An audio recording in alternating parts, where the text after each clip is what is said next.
Fifth semester BA political science honours classical political philosophy ये book है। उसका unit 1 हम पढ़ने वाले हैं। कालजयी ग्रंथ तथा अध्ययन के विभिन्न उपागम, ये हमारे चैप्टर का नाम है। हम अब आगे बढ़ते हैं।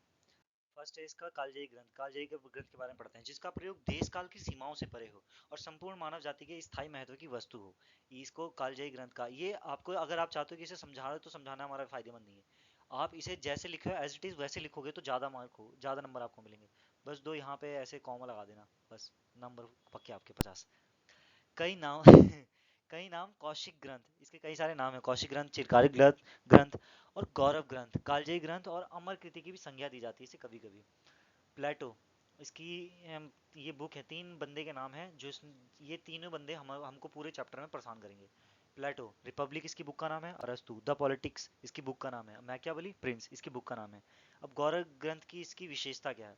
इसकी लेखन लेखन शैली इसकी विशेषता है। ये लेखन शैली ये बहुत प्रसिद्ध है। और गौरव ग्रंथ की तुलना आलोचना, मतलब ये जो ये लेखन शैली है, ये गौरव ग्रंथ की तुलना की जाती है, मतलब कालजयी ग्रंथ से इस लेखन शैली की तुलना की जाती है।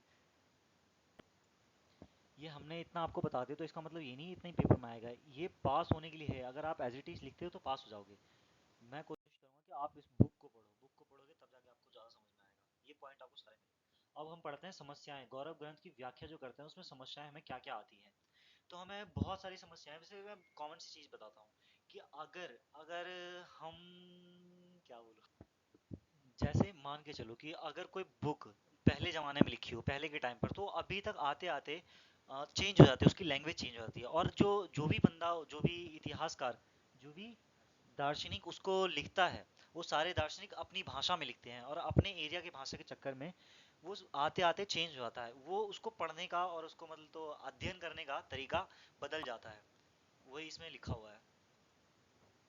समस्याओं में हम वर्ड डाल सकते हैं, जैसे राज्य हो गया। राज्य अभी जो पुरानी पुस्तकें पढ़ते हैं, पुराने ग्रंथ पढ़ते हैं, उसमें राज्य राज्य का मतलब पहले कुछ और होता था, पर आज के समय में उसका मतलब नगर राज्य होता है।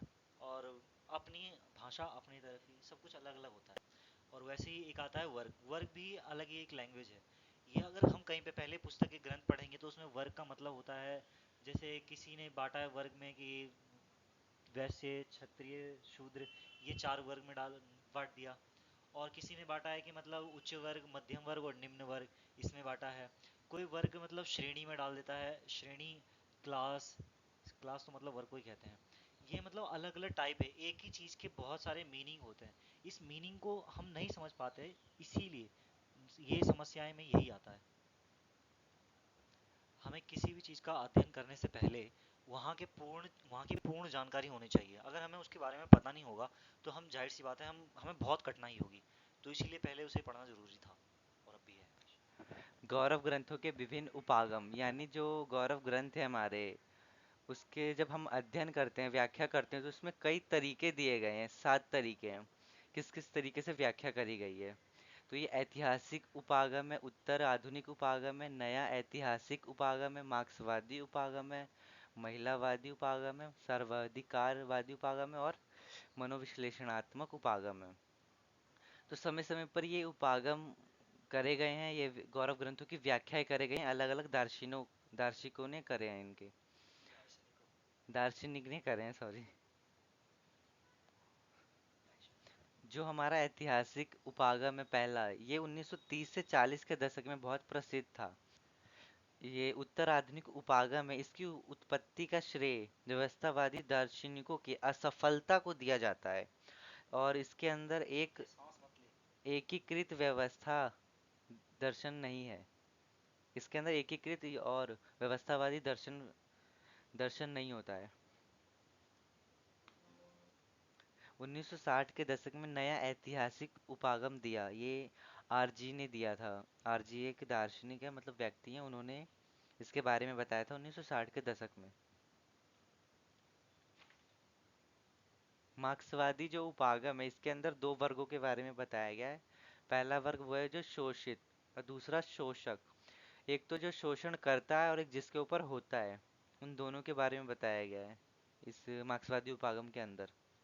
और पांचवा है महिलावादी उपागम। महिलावादी उपागम में आते हैं कि ये सारे जितने भी हमने ग्रंथ पढ़े, पुस्तकें पढ़े, इन सारे में महिलाओं का अध्ययन कम ही किया गया है। तो इसमें महिलाओं के अध्ययन करने के लिए दो स्त्रियों का नाम आता है इसमें, उच्चल उच्च दर्जे दर्जे पे, मतलब जिन्होंने इसके बारे में आवाज़ उठाई है। इसका नाम था मैरी वॉल्टन क्राफ्टन और एमा गोल्डमैन। ये दोनों, इन दोनों ने आवाज़ उठाई है इसके ऊपर। और सिक्स आता है सर्वाधिकवादी उपागम, और सातवां मनोविश्लेषणात्मक उपागम। ये दोनों आपको करना है। आप पढ़ोगे तो इसे समझ में आएगा, मैं बता दूंगा तो आपको समझ में बिल्कुल नहीं आने वाला। क्योंकि ये जब जितने भी आपको उपागम दिख रहे हैं ना, ये आप एक बार अपने कॉपी में एक बार जाके चेक करना। ये सारे के सारे ना एकदम सब्जी मंडी बन रखा है, आपको दिमाग में नहीं घुसेंगे बहुत। तो कोशिश करना कि जितने भी इसमें राइटर्स है, सारे राइटर्स के नाम लिख लो, याद रखना। या फिर एक छोटे से पेज पे इन सब का नाम लिखना और पेज वहाँ जाके यूज़ करना। फर्रा सही चला के कोशिश करना, मैं तो यही कहूँगा तुम्हें। कोशिश। अगली वीडियो का वेट करें, और पॉलिटिकल टेल्सिस को सब्सक्राइब करें या ना करें तुम्हारी मर्जी, बस लाइक कर दियो। बल्कि लाइक कर देना। अगर आप राउंड टेबल के सपोर्टर हैं तो हमें भी सपोर्ट करें, क्योंकि वो उसका कैमरामैन और जो पकड़ता है नहीं लाइट, मैं ही हूँ।